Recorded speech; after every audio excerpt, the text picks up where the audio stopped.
이전에 이제 사실주의 문학의 이제 연장선상에 있는데요. 이제 사실주의 문학은 그 이전에 이제 낭만주의 문학에 비해서 현실을 객관적으로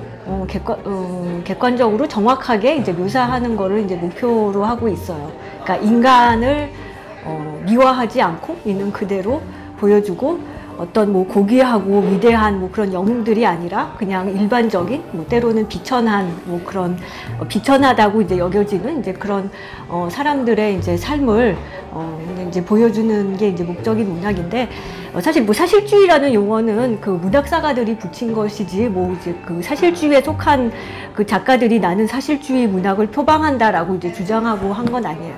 근데 이제 자연주의라는 거는 그 에밀 졸라라는 이제 한 작가가 이제 만들어낸 사조라고 할 수가 있어요. 이제 에밀 졸라가 자기가 이제 그 이전 뭐 발자크나 뭐 스탕달 같은 이제 대작가들과 스스로를 차별화하려다 보니까 이제 자기는 이제 사실주의를 더 극단적으로 밀고 나가겠다. 어떤 과학적인 어떤 정밀성까지 기울여서 마치 과학자가 실험실에서 실험을 하고 이제 실험 보고서를 쓰듯이 이제 그런 방식으로 소설을 쓰겠다라고 이제 주창하고 나온 거예요.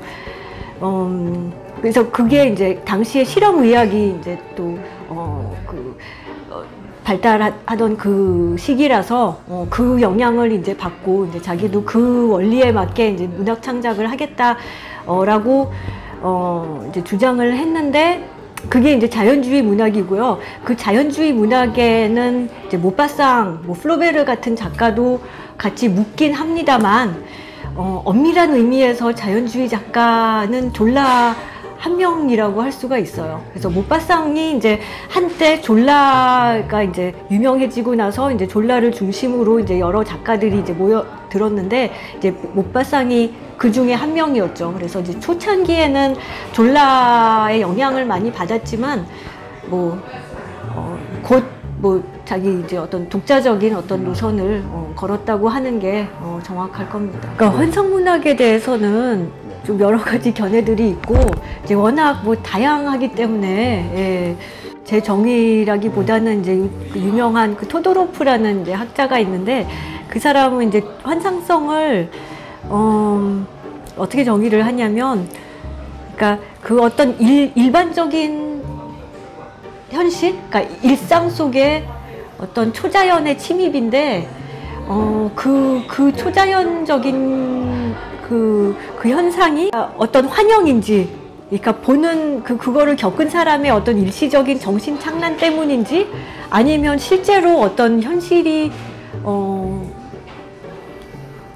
초자연적이 된 건지 그 헷갈리는 그 망설임의 순간, 그게 이제 환상성이라고 정의를 하거든요. 그러니까 좀 미친 사람의 그런 헛소리 망상인지 아니면 어떤 정말 그 현실의 전복인지 그거를 이제 판단할 수 없을 때 이제 어떤 환상성의 효과가 일어난다고 이제 보고 있는데 사실은 그 모든 환상 소설이 그 틀에 들어가진 않아요. 네, 사실 그게 이제 모파상의 두 가지 측면인데요. 근데 오를라도 그렇잖아요. 보면 굉장히 어떤 초자연적인 요소하고 어떤 분석적인 측면도 강하잖아요. 이렇게 막 그 화자가 이제 스스로한테 일어나는 일들에 대해서 굉장히 좀 이성적으로 이렇게 접근을 하잖아요. 어떤 실험 정신을 가지고. 뇌과학적으로 접근하는 것도 예, 그렇게 어떻게, 그러니까 실험을 해보고 이렇게, 그리고 정말 매 순간마다 이거는 나의 환영이 아니지? 이게 계속 질문을 하고, 이 원인이 무엇일까 하고 이제 집요하게 이렇게, 캐고자 하는? 그러니까 어떤 이성과 비이성의 그 언저리에서 완전히 비이성에 빠져서 보는 게 아니라 그 비이성을 어떤 이성의 입장에서 어떻게 이해를 해보려고 하는 그 두 가지 그 긴장 관계가 그런 어떤 오를라 같은 환상문학에도 계속 있는 것 같아요. 그래서 그런 점 본인의 어떤 정신병적인 데서 어떤 영감과 동기는 얻을 수 있었겠지만 그것이 뭐 그냥 그 자체로 어떤 창작의 재료가 됐다고 보지는 않아요. 예. 근데 시대 분위기도 있었어요. 사실은 그 당시가 이제 프랑스에서 정신의학이 탄생했을 무렵이기도 하고요. 그리고 프로이트한테 이제 영향을 미쳤던 그 샤르코라는 그 프랑스 의사가 파리에서 그 히스테리 환자들을 이제 치료하는 거를 공개 강의로 이렇게 시범을 보였거든요. 이제 모파상이 거기에 굉장히 열심히 다녔다고 하더라고요. 그래서 이제 거기서 이제 그 히스테리 환자들을 이제 샤르코라는 사람이 이제 최면술 기법으로 이렇게 그 치료를 했거든요. 그래서 그 시범을 이제 보였는데, 모파상이 이제 그런 어떤 인간의 무의식, 그러니까 이제 인간이 이제 스스로 의식하지 못하는 어떤 심리 영역에 대해서 항상 관심이 많았던 것 같아요. 본인의 어떤 개인적인 그런 문제와 결부해서. 그러니까 19세기 작가들 대부분이 다작이에요, 사실은. 그 이전에 뭐 발자크도 그렇고, 발자크는 뭐 이렇게 장단편이 거의 100편에 가깝게 있거든요. 그 중에 이제 장편도 굉장히 많고, 졸라도 막 장편 소설 그 전집이 20편이거든요. 소설이, 장편 소설이. 그래서 그냥 그 시대에 그 작가들이, 예, 그렇게 막 소설가들이 글을 많이 썼던 것 같아요.